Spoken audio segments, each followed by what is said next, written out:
आपने मुख्यमंत्री जी को चुना, दिल्ली सरकार में इतनी बहुमत के साथ आम आदमी पार्टी आई, लेकिन जब से आम आदमी पार्टी यहां शासन कर रही है तब से इनका इरादा यह है कि किसी तरीके से इस शासन को चलने ना दो। आपको मालूम है कि संविधान में, क्योंकि दिल्ली एक राजधानी है, इसलिए मैं सरल तरीके से आपको समझाना चाहता हूं। मैं कोई कानूनी बात नहीं करूंगा, लेकिन ऐसी बात करूंगा जो आप लोगों को समझ आए। संविधान हमारा यह कहता है कि 3 चीजें केंद्र सरकार के हक में होंगी, जिसके बारे में राज्य सरकार जो है, जो केजरीवाल की सरकार है, उसमें दखल अंदाजी नहीं हो सकती। पहला तो जमीन, लैंड। ये क्यों? क्योंकि अगर दिल्ली जो हमारी राजधानी है, वहां एक डेवलपमेंट होगी और किस तरह से मकान बनेंगे, किस तरह से इमारतें बनेगी, तो उसका सारा पावर जो है वो केंद्र सरकार को है, वो सही भी है। दूसरा, पुलिस। यहां कोई दंगे हो जाएं, यहां कोई फसाद हो जाए, तो क्योंकि राजधानी है, पुलिस की पावर भी केंद्र सरकार को होगी। और तीसरा, पब्लिक ऑर्डर, जिसको हम कहते हैं सार्वजनिक व्यवस्था। जहां तक पब्लिक ऑर्डर का भी सवाल है, वो भी पावर केंद्र सरकार को होगी। इसके अलावा कोई पावर केंद्र सरकार को नहीं होगी। केंद्र सरकार का हमेशा यह प्रयास रहा है कि किसी तरीके से भी सारी पावर खुद में समेट लें और जो आपकी चुनी हुई सरकार है उसको जीरो बना लें। हमेशा से ये इनका लक्ष्य रहा है, लेकिन जनता इनके साथ है। जनता भाजपा के साथ नहीं है, जनता मोदी जी के साथ नहीं है, जनता के अरविंद केजरीवाल के साथ है। ये बात इनको गले में अटकी हुई है। तो इन्होंने क्या किया? इन्होंने केस कर दिया सुप्रीम कोर्ट में और ये कहने लगे कि जो भी ब्यूरोक्रेट हैं, जो भी अधिकारी हैं, वो भी हम चुनेंगे और जो हम कहेंगे वो करेंगे। तो मैं मोदी जी से पूछना चाहता हूं कि आपने फिर दिल्ली को एक लेजिस्लेटिव असेंबली क्यों दी? अगर आपने सारी पावर ही अपने हाथ में रखनी है, तो फिर आप इसको यूनियन टेरिटरी की तरह चलाना चाहते हो। आपको मालूम है कि चंडीगढ़ यूनियन टेरिटरी है। आपको मालूम है कि कई ऐसी जगह हिंदुस्तान में है जो यूनियन टेरिटरी रही हैं और वहां कोई असेंबली नहीं है। असेंबली बनाने का मतलब क्या था? असेंबली बनाने का यही मतलब था ना कि जो लोग चाहें वही काम हो। लेकिन यहां लगता है कि जो मोदी जी चाहते हैं वही काम होना चाहिए। यह तो ना तो जनता को स्वीकार होगा, ना हमारे लोगों को स्वीकार होगा, ना हमारी देश की जनता को स्वीकार होगा। तो इन्होंने बड़ा प्रयास किया।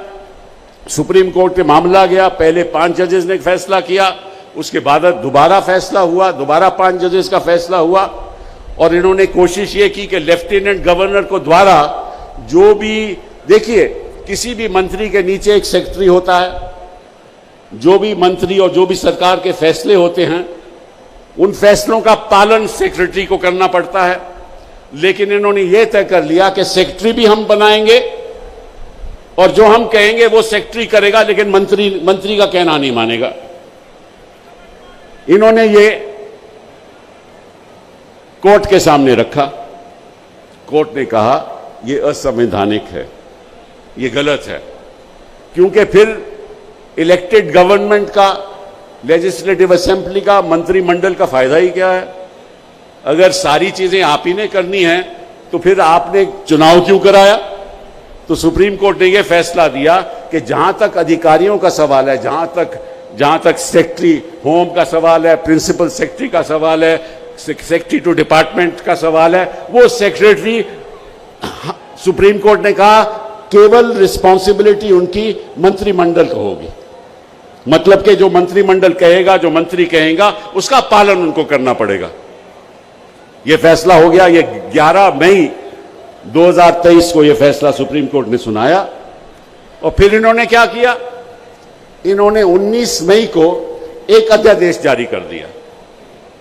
उस अध्यादेश के अंतर्गत इन्होंने कहा कि चाहे जो सुप्रीम कोर्ट ने कहा हो, जो सुप्रीम को कहा हो, हम जो national capital territory of Delhi का जो एक्ट है 1991 का, उसमें संशोधन करते हैं और उसके अंतर्गत हम एक कमेटी का गठन बनाते हैं। एक कमेटी में कौन होगा? एक तो मुख्यमंत्री जी चेयरमैन होंगे, उसके साथ प्रिंसिपल सेक्रेटरी होम होंगे और उसके साथ चीफ सेक्रेटरी होंगे, और साथ में कानून में यह कह दिया कि जो फैसले होंगे अगर आम सहमति से नहीं होते तो मेजॉरिटी से फैसले होंगे, और अगर मेजॉरिटी से फैसले होंगे तो दो तो वहां ब्यूरोक्रेट हैं, एक प्रिंसिपल होम सेक्रेटरी और एक चीफ सेक्रेटरी। वो किसके ब्यूरोक्रेट हैं? वो केंद्र सरकार के ब्यूरोक्रेट हैं।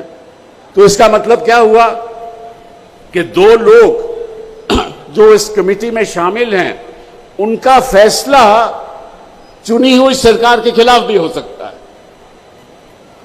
मतलब कि आप मुख्यमंत्री जी की तौहीन कर रहे हो।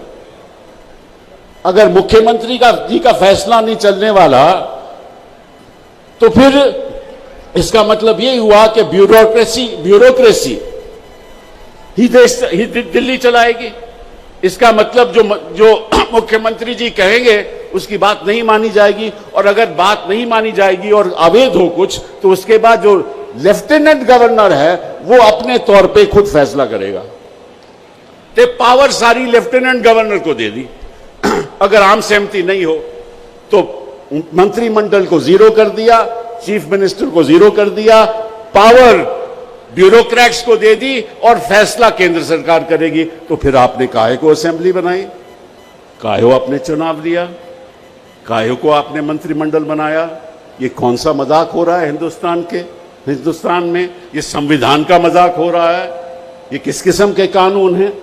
और आपको मालूम है कि सुप्रीम कोर्ट ने कई फैसलों ने कहा है कि आप सुप्रीम कोर्ट का फैसला अध्यादेश द्वारा, कानून द्वारा रद्द नहीं कर सकते। वो उनके हक में नहीं है। ये फैसला सुप्रीम कोर्ट ये रद्द नहीं कर सकते। तो मुझे मालूम है कि आप सरकार ने सुप्रीम कोर्ट में याचिका भी दायर की है कि इस अध्यादेश को रद्द करना चाहिए, जो असंवैधानिक है।